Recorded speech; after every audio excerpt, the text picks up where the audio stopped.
2023 ఫిబ్రవరి నాటి కేసు. ఎవరి దగ్గరికి వెళ్ళారు? పట్టాభి గన్నవరంకి వెళ్ళారు. వెళ్ళి బూతులతో రెచ్చిపోయింది అందరం చూసాము. అక్కడ గొడవ చేసింది టీడీపీ. ఆ రోజు వైఎస్ఆర్సీపీ గవర్నమెంట్ ఉంది కాబట్టి ఇరువైపులా ఇటు టీడీపీ నాయకులపైన కేసులు పెట్టింది, వీళ్ళు రెచ్చగొట్టి బూతులు తిట్టినందుకు వాళ్ళపైకి గొడవకెళ్ళిన వైఎస్ఆర్సీపీ నాయకులపైన కేసు పెట్టింది. కానీ అధికారంలోకి కూటమి రాగానే మొత్తం తారుమారు చేసేసి వంశీతో సహా అందరిపైన కేసులు పెట్టించి ఆఖరికి ఇదేదో ప్లాన్ బి నడిచినట్టుంది. కేసు పెట్టిన వ్యక్తే అసలు ఈ కేసుకి నాకు సంబంధమే లేదు, నేను ఒక సాక్షిగా నన్ను పిలిచి నాతో కేసు పెట్టించేశారు అని చెప్పడం, ఇప్పుడు ప్లాన్ బి తెరపైకి రావడం. ఏం జరిగింది అసలు దీని వెనుక?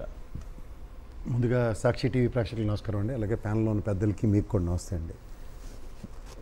ఇక్కడ మీరు ఇందులో ముందు ఒకసారి 23 ఫిబ్రవరిది ఒకసారి మళ్ళీ వెనక్కి వెళ్ళక మునుపు ఇవాళ జరిగిన డెవలప్మెంట్స్ ఒకసారి గమనించండి.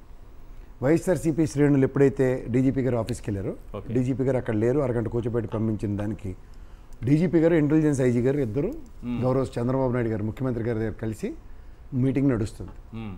ఇక్కడ రెండోది ఏంటంటే, మీరు 71 మంది అంటే A71గా ఉన్న వంశీ గారిని టోటల్ 95 మందిని ఫ్రేమ్ చేశారు.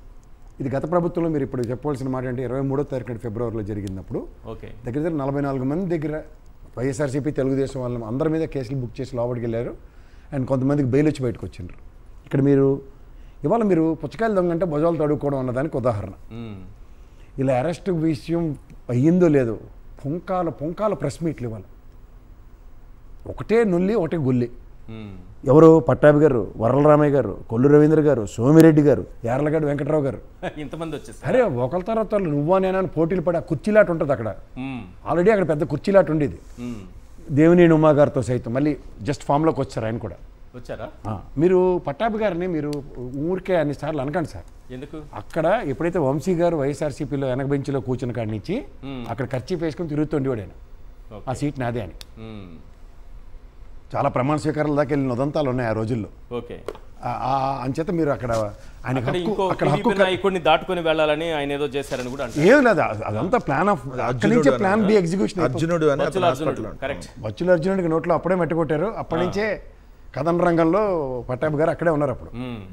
అండ్ సబ్సిక్వెంట్ డెవలప్మెంట్ మీరు గమనిస్తే ఇవాళ 95 మంది మీద కేసులు పెట్టే దగ్గర ఎవరున్నారో కూడా తెలియదు, అందరూ వైఎస్ఆర్సీపీలో ఉన్నారు ఇప్పుడు. ఓకే, ఇప్పుడు ఇందులో A71 వంశీ గారు విషయం. ఇప్పుడు నిజంగా ఆ రోజు జరిగిన డెవలప్మెంట్లో సత్యవర్ధన్ గారు గౌరవ జడ్జి గారి దగ్గరే నన్ను ఒక విట్నెస్ కింద పిలిచి నాతో సంతకం పెట్టించారు.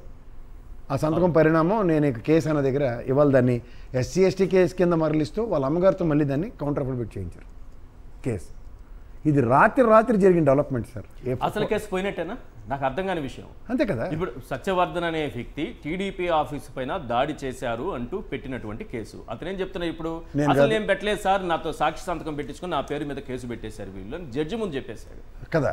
ఆ కేసు పోయినట్ట ఉన్నట్ట, మళ్ళీ అది కాకుండా ఇది ఒకటి తీసుకొచ్చి దానికి గౌరవ న్యాయస్థానం ఇచ్చిన డైరెక్షన్ కూడా చూడండి, దాంట్లో ఈయన అరెస్ట్ చేయొద్దని కూడా ఉంది. ఆ డెవలప్మెంట్ చూడండి. అవును, ఇవన్నీ కాకుండా ఇప్పుడు కొత్త దాంతో ప్లాన్ బి అంటున్నారు మీరు. అవును, ఇది ప్లాన్ బి కదా సార్. ఎలాగైనా వెంజెంటా పాలిటిక్స్ అయిపోవచ్చు.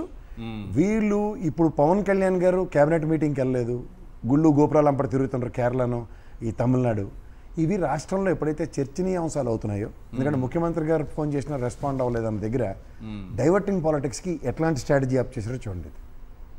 పైపచ్చు ఇప్పటిదాకా ఆయనకి మేజిస్ట్రేట్ గారి దగ్గర ప్రొడ్యూస్ చేయలేదు ఈ టైం దక్క కూడా. అవును, ఏంటి ఇంతసేపు అంటే ఇప్పుడు డైరెక్ట్గా ఆయన 6 గంటల తర్వాత ఇంటికి వెళ్తారు కదా మేజిస్ట్రేట్ గారు. ఇంటికి తీసుకెళ్తే రిమాండ్ ఇచ్చేస్తారు. ఫస్ట్ రిమాండ్తో గేమ్ స్టార్ట్ అవుతుంది. అక్కడ ఇక్కడ తిప్పడము, ఏ పోలీస్ స్టేషన్లో కేసు నమోదు చేశారు, అది కాకుండా మిగతా పోలీస్ స్టేషన్ల చుట్టూ తిప్పడము ఏంటి ఇంకా అంతే. అక్కడి నుంచి ఇంకా మరి దండుకున్నోడికి దండుకున్నంత వరుస కేసులు. ఇప్పుడు ఇందులో ఎన్ని పెట్టారు ఇప్పటికి? 140/1, 308, 35/3. Most of the case non bailable ఉన్నాయి. ఇప్పుడు రేపు కోర్టు ఎలా రెస్పాండ్ అవుతుంది ఇవన్నిటి దగ్గర నుంచి చూసుకుంటే ఇవాళ మీకు ఒక డిప్యూటీ సీఎం విషయం చర్చనీయాంశం కాకుండా దీన్ని పక్కదారి పట్టించడానికి దావూస్ వేదికగా నాకు ఇంకేం పని లేదు, ఇండస్ట్రీలు వచ్చినా రాకపోయినా ఓన్లీ నేను రెడ్ బుక్ రాజ్యాంగమే ఇంప్లిమెంట్ చేస్తానన్న నన్ను ముఖ్యమంత్రి చేస్తే అన్న హైపోథికల్ డ్రైవ్.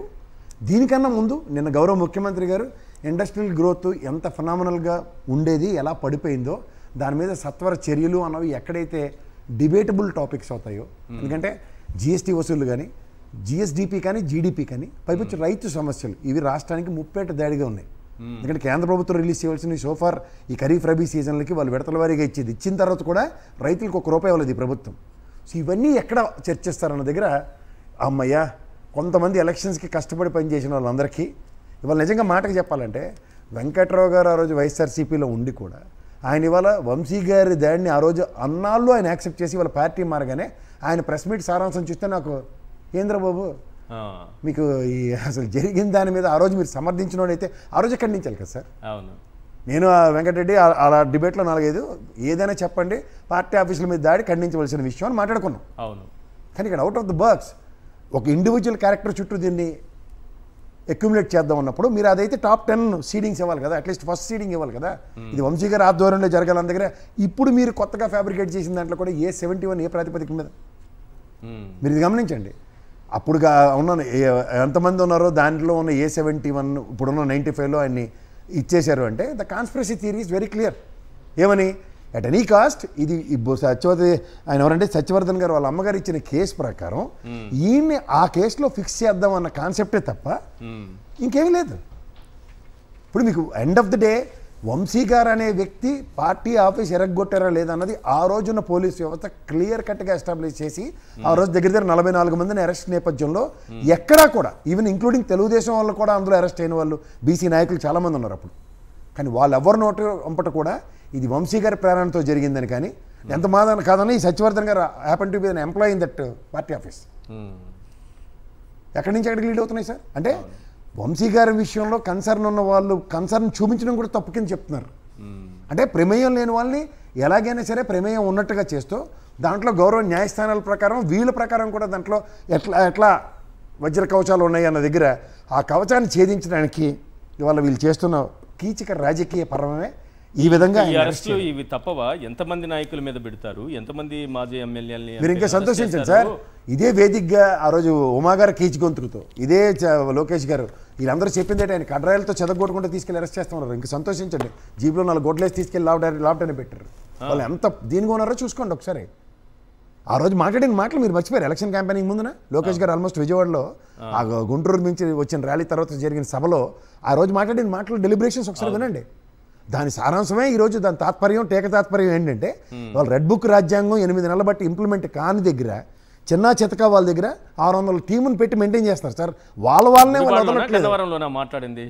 గన్నవరంలోనే ఓకే ఆ రోజే వెంకట్రావు గారు ఎగేసుకుని జాయిన్ అయిపోయినట్టుకున్నారు కదా. అక్కడి నుంచి మూలాలు పడ్డాయి. వాళ్ళు ఏంటంటే ఆవు వ్యాసం సార్. ఏదైనా సరే మీరు ఇప్పుడు చూడండి ఈ రోజుకి కూడా మీరు ఆ ఛానల్ పెట్టండి. ఇవాళ పొద్దున్న వంశీ గారు ఒకసారి అరెస్ట్ గురించి ఇదంతా డిస్కషన్ నడుస్తుంటే తపేలా ఛానల్లో చెప్పింది ఏంటి తెలుసా? వంశీ గారు ఇప్పుడే వస్తారని బెడ్రూమ్కి వెళ్ళట ఆయనకి ఇంట్రెస్ట్ అయిన ఒక ఛానల్కి ఇన్ఫర్మేషన్ ఇచ్చారట. ఉదాహరణకి మీకే ఇచ్చారు. మీరు ఎడి చేయగలరు సార్. ఓ లీగల్ టీంకి ఇచ్చుకుంటే అక్కడ నాకు తోలో ఏదైనా బార్డర్లో కోదాడ దాటిన వెంటనే ఎక్కడైనా పోలీస్ స్టేషన్లో నిర్బంధించవచ్చు. దీనికి ఏమైనా అలర్ట్లు ఇచ్చుకోవడానికి ఏమైనా చెప్పాలి. ఒకవేళ ఇచ్చారేమో తెలియదు. అంటే వాళ్ళ ఊహ అంటే ఎందుకంటే వాళ్ళ స్థాయి కిరణ్ రాయల్ లాంటి నాయకులను పెట్టుకొని మాట్లాడుకుంటూ ఉంటారు కదా, జగన్ వర్సెస్ రాయల్ అని రాస్తారు కదా, ఆ స్థాయి కాబట్టి ఇలాంటివి చేస్తారు. అదే మరి అంటే వాళ్ళ ప్రైమా ఫోకస్ చూడండి. ఎండ్ ఆఫ్ ద డే ఆవు వ్యాసానికే కన్ఫైన్ ఉంటారు. మీరు వాళ్ళ డిబేట్లు వినండి ఆద్యంతం. అంటే మీకు అంత ఓపిక ఉండదు కానీ జస్ట్ ఒక 2-3 సెంటెన్స్లు మాట్లాడతారు. ఇమీడియట్గా ఆవు వ్యాసం స్టార్ట్ అయిపోద్ది. హూ కిల్డ్ బాబాయ్, అక్కకి చెల్లికి అన్యాయం చేసినోడు, దీనికి కూడా అన్నిటికీ అదే అదన్నీ చేశారు కాబట్టి ఇది కూడా చేసేసారు. ఓకే ఇది తప్ప వాళ్ళ దగ్గర ఇంకో కాన్స్పిరసీ థియరీ ఉండదు.